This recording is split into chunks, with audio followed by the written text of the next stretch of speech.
آیت نمبر 39۔ نحمدہ ونصلی علی رسولہ الکریم، اما بعد۔ اعوذ باللہ من الشیطان الرجیم، بسم اللہ الرحمن الرحیم۔ وانذرہم یوم الحسرۃ اذا قضی الامر وہم فی غفلۃ وہم لا یؤمنون۔ صدق اللہ العظیم۔ اللہ رب العالمین ارشاد فرما رہے ہیں، فریضہ رسول ہے وانذرہم، ان کو ڈرا، یوم الحسرت، حسرت والے دن سے، وہ قیامت کا دن ہوگا جس وقت ذرہ ذرہ تلے گا، پئی پئی کا حساب ہوگا۔ کہنے والے کہیں گے نہ کسی بڑی چیز کو چھوڑا جا رہا ہے نہ چھوٹی کو، ہر چیز آئی۔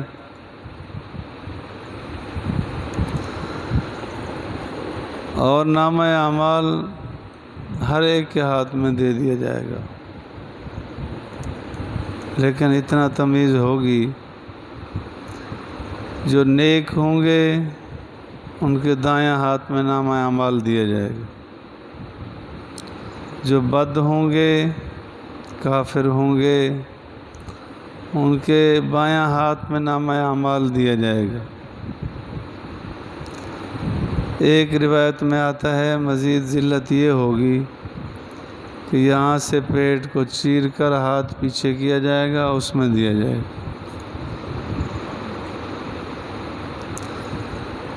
اور وہ پڑھیں گے۔ اس وقت کوئی ایسا نہیں ہوگا کہ نہ پڑھ سکے، وہ سارے عربی پڑھ لیں گے،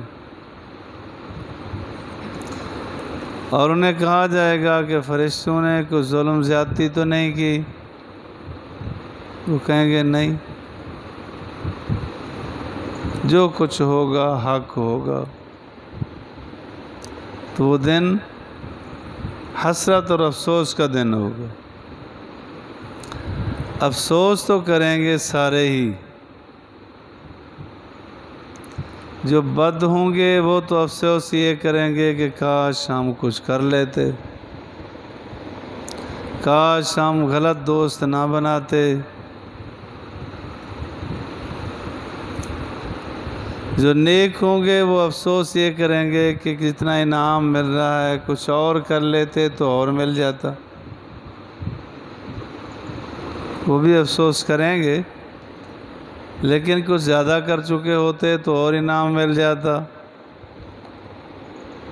ہمارے اوقات بہت خراب ہو رہے،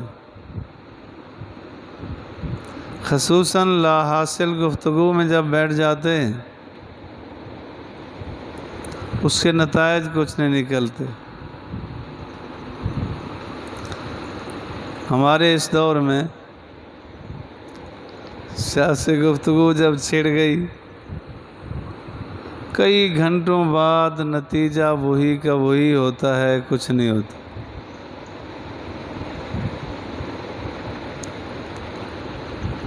اور پھر خصوصاً وہ بھی چھیڑ کے بیٹھ جاتے ہیں جو میرے جیسے بالکل جاہل ہیں، ان کو پتہ بھی نہیں ہے کہ سیاست ہوتی کیا ہے، ان کو تو ویسے نہیں پڑھنا چاہیے۔ وَأَنذِرْهُمْ، ڈرا ان کو، یوم الحسرہ، حسرت کے دن سے، اذا قضی الامر، جب معاملہ طے ہو چکا ہوگا، وہم فی غفلۃ، اور وہ غفلت میں ہیں، وہم لا یؤمنون، وہ ایمان نہیں لائے، وہ غفلت میں پڑے رہے۔ لیکن اس وقت کا پچھتاوا بیکار ہوگا، ابھی اگر کچھ پچھتائیں گے تو کام آ سکے گا۔ انا نحن نرث الارض، بے شک ہم زمین کے وارث ہوں گے۔ زمین کا اصل مالک وارث اللہ ہے، سارا اختیار اسی کا ہے۔ عارضی ملکیت اللہ تعالیٰ نے دے رکھی ہے، کچھ دیر کے لیے فلاں فلاں چیز کے مالک ہیں جی۔ دیکھا ہوگا کہ جس وقت وہ صاحب فراش ہو جائے بیمار ہو جائے، موت کے قریب ہو جائے، اس وقت وہ اگر وصیت بھی کرے تو ایک حصے پہ وصیت چلتی ہے، 2 حصے پہ اس کا اثر ختم ہو جاتا ہے، تہائی پر وصیت چلتی ہے۔ مرنے کے بعد اس کا کچھ بھی نہیں ہوتا، 1 پائی کا وارث بھی نہیں ہوتا۔ یہ زبردستی ہمارے احباب کروا لیتے ہیں کہ یار بڑا کچھ چھوڑ گیا ہے، کچھ نہ کچھ تو امیروں غریبوں کو کھلانا چاہیے، یہ زبردستی کھلا دیتے ہیں، مگر نہ جو موجود ہیں یہ بھی اپنے ملک سے کھلانے کو تیار نہیں۔ اگر اپنے ملک سے باپ کا حق ادا کرنا چاہتے ہوتے تو قرضے کیوں نہیں ادا کرتے؟ رو رو چیخ چیخ کے آگے والے کھڑے ہو جاتے ہیں، ان کے قرضے ادا نہیں ہوتے، خیراتیں کر رہے ہیں، قرضے والے رو رہے، حقوق العباد کئیوں کے مار رکھے تھے وہ بتا رہے ہیں لیکن انہیں پرواہ نہیں، بڑا اظہار افسوس کر رہے ہوتے ہیں ان کے ساتھ۔ نہیں، ایسا نہیں ہے، سب چیز کا مالک اللہ ہے۔ اِنَّا نَحْنُ نَرِثُ الْأَرْضَ وَمَنْ عَلَيْهَا، اور جو کچھ اس پر ہی ہے، وَإِلَيْنَا يُرْجَعُونَ، ہماری طرف لوٹائے جائیں گے، ادھر آ جائیں گے، پھر اس کے بعد حقیقت کھلے گی۔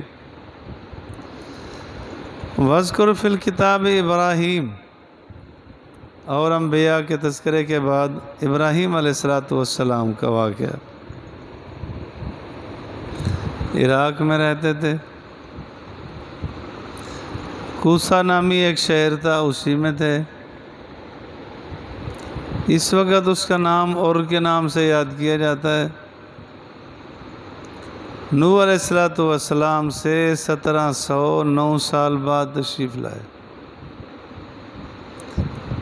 اور آگے کی نسل انہی سے چلی۔ حضرت اسحاق علیہ السلام کے بیٹے یعقوب علیہ السلام، یعقوب علیہ السلام کی اولاد کو بنی اسرائیل کہتے ہیں، عیسیٰ علیہ السلام تک سارے بنی اسرائیل کہلاتے ہیں۔ حضرت اسماعیل علیہ السلام کی اولاد میں نسل میں جناب رسول اللہ صلی اللہ علیہ وسلم تشریف لائے۔ یہی وجہ ہے کہ حضرت ابراہیم علیہ السلام کو جد الانبیاء کہا جاتا ہے۔ وَاذْكُرْ فِي الْكِتَابِ ابراہیم، یاد کر کتاب میں ابراہیم کا ذکر۔ اِنَّهُ كَانَ صِدِّيقًا نَبِيًّا، بے شک وہ صدیق نبی تھا۔ صدیق کی ایک تعریف تو یہ کہ ہر آدمی تو کہتا ہے نا کہ میں سچا ہوں، اس معیار پہ اترے۔ ایک تعریف تو یہ ہے کہ صدیق اسے کہتے ہیں جس نے زندگی میں کبھی جھوٹ نہ بولو۔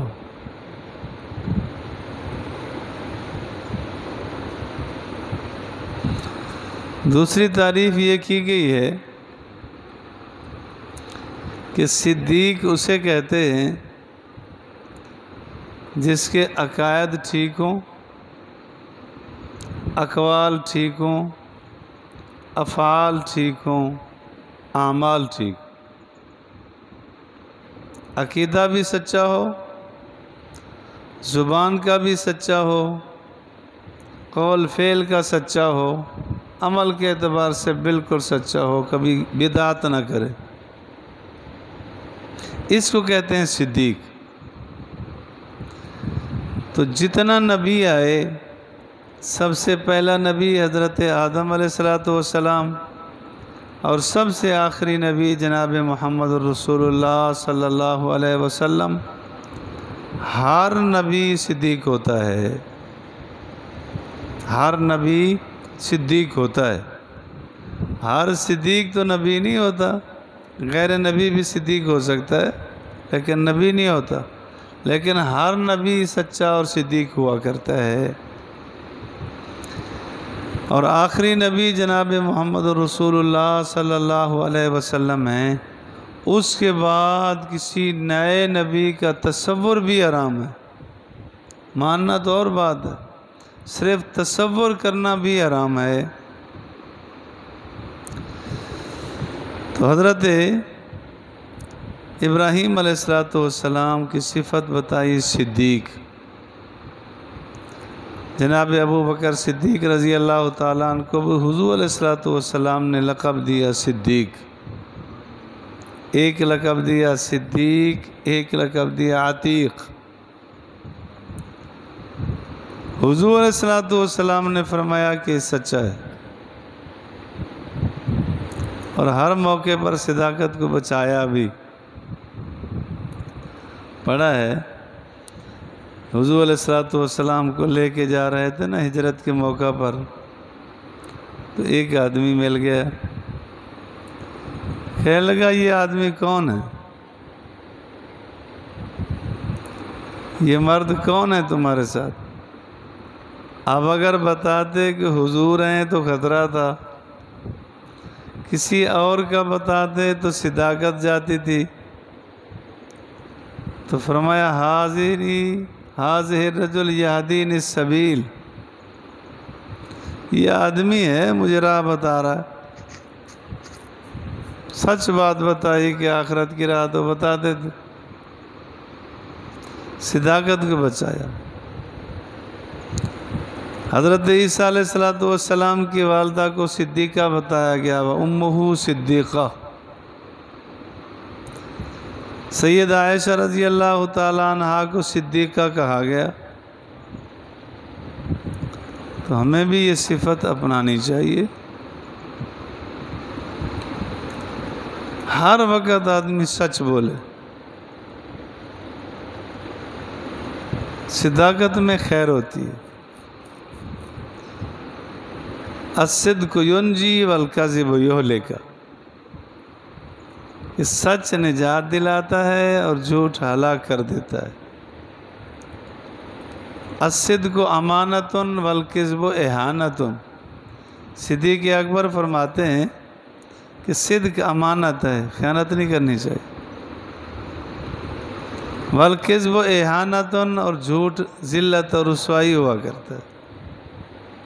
آخر نتیجہ جب نکلتا ہے تو جھوٹ کا نتیجہ نکل ہی آتا ہے، آدمی رسوا ہو جاتا. نبی یا صدیق ابراہیم علیہ السلام صدیق بھی تھے، نبی بھی تھے، اس میں کوئی شک نہیں. اللہ مجھے اور آپ کو فہم قرآن نصیب فرمائے، اتباع سنت، اتباع شریعت نصیب.